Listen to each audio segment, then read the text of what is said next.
Hi, George Carver again here.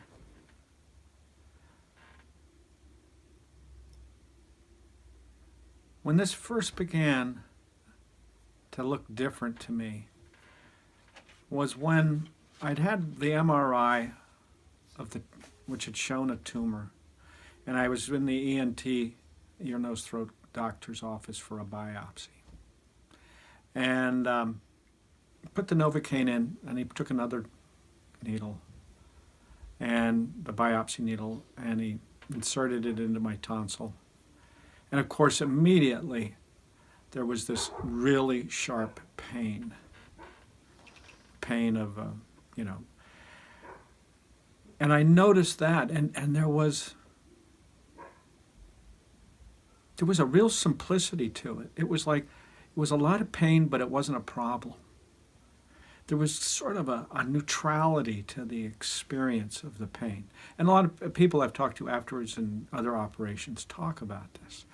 And then in the next moment, as putting the needle in, I fell into my thinking, and I noticed that I was having this thought of worry, this concern, this really fast, nanosecond fast thought that what if it gets worse? Is it going to get worse? And that was the part that was making my skin crawl. That was the part that it was like pushing me back into the chair, like this was really terrible, like this was excruciating pain. Now he had to go into the tonsil 3 times, so I had some practice in doing this. And the second time when he pulled it out, I was again curious, and I noticed the pain as he penetrated the tissue. And this time I was just like, I stayed in that. I had this sense of, it hurts, but it was fine. It was just like, there's the doctor, here's the pain, there's the needle. And as he worked around in there, again, I slipped out, and I found myself thinking about what was happening. And immediately I started feeling my heart racing and a sense of panic. So, but the experience and the knowing that it was really just this simple pain, even an acute pain, made it easy for me to kind of be really open to him finishing the procedure. And while I was happy that we were over with and there was more to it because it still stung, it wasn't a big deal. It wasn't like this ordeal that years ago I went through with dentists and other people working in my mouth, where every trip to the dentist used to be a trauma experience. So you may wonder, what's the difference? And the difference and how does that happen is my understanding of where experience comes from. And it's a pretty simple model. Most of us believe that our experience comes from out there somewhere. The needle hurts me, or somebody saying, I don't like you, hurts my feeling. Or the promise in the future of a big payday, and then I can relax. Okay, something out there in the future, someplace but right in the moment.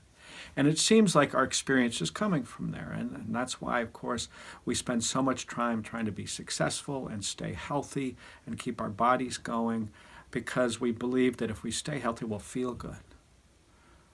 Well, the way I understand it and the way I was taught in my coaching was that actually our experience doesn't come from out there. That's an outside-in understanding. What's out there is creating what's in here.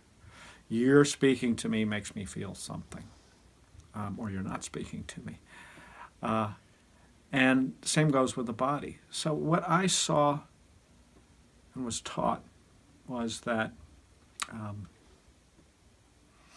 what was really happening is that there's things are happening out there. That needle, let's say with that, was doing something, but my experience was coming to me from me. That I was generating all of this experience. And the simple fact that I'm generating it raises the possibility, without even thinking about it, that I have some choice. It could be bad or it could be not so bad. I could be really upset or I could just be here with what's going on. And what is the mechanism for that? Because the more you look at where your experience is coming from, the more you're like, oh yeah, I am generating it, but how? And what I've learned and what I share with people is it's actually our thinking. We have thoughts going all the time, and it's the thinking we have about anything, including the experience of our bodies, which creates the experience, good or bad, of what's going on. And so by simply getting curious with the clients I've worked with, just, you don't have to, this is not a belief system, it's a simple fact. It's a paradigm. But if you're just willing to get curious and notice where experience is coming from and begin to look at it from the inside out, people will notice that anxiety levels go down, the pain level goes down. And sometimes you just fall into the moment of just noticing what's happening in the moment. This is what happened to me. I was feeling pain, but it had a neutrality to it that it was, okay. One moment I'm feeling pain, then I'm looking at the doctor and I'm, watching his eyes, and I experience that. I don't experience any pain. I experience whatever I'm experiencing in his eyes. So a second example, that during the cancer treatment, that again became a personal demonstration to the power of this understanding, was when I went through all the tests, positive for cancer.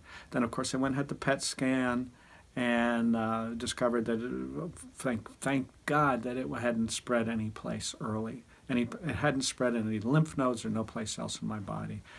And the prognosis was fairly simple. There's no chemo. I had no chemo, no surgery. Surgery wasn't possible because of the location of the tumor. And it was just radiation. And there was a 90% success rate.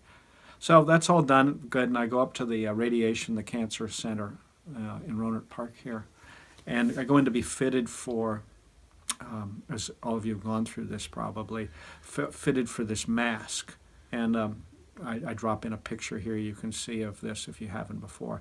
And you go in and to get fitted for this mask, which holds your head in place and shoulders on the table so that you can't move at all while the linear accelerator, the true beam, rotates around and irradiates your tumor, your cancer, kills the cancer. They take this sheet of green webbing plastic, pretty thick plastic, I don't know how thick, less than a half an inch, and it's warm. And 4 people holding it in the corner come and they push it over your face. And I'm not one prone to claustrophobia, but neither do I like crawling around in narrow spaces. And so when they first did it, I was again sort of like, oh, this looks pretty nasty, because they're saying, well, hold still, and 4 people are holding you down, and then they're going to snap you to a table. So I just had an attitude of curious. I was like, wonder what this is going to be like, because it seemed like as an unpleasant experience to look forward to is having somebody take a biopsy out of your tonsils. And as they push down on the corners of this thing and start poking your face, and then click, click, and then I hear it going into the table, immediately I flip into my thinking, and what I'm picturing is my thought is what this looks like. And it looks like a man in a cage, set up being tortured or something like that. It's a pretty spooky, it's a spooky looking thing. And my heart, immediately I can feel my pulse pick up, probably way over 100, and I could start to feel this sort of sense of claustrophobia. And then, again, because just I was curious, I noticed this happening, and I realized, I think, oh, so I'm creating that. And I fall out, I call it falling out of my thinking. I fall out of it into just what's happening in the moment. And again, I fall into this space where I'm in this really tight webbing, but I notice, that's what I see. It's very neutral. I notice, I can look through the webbing. I can sort of see one of the technicians or 2 of the technicians.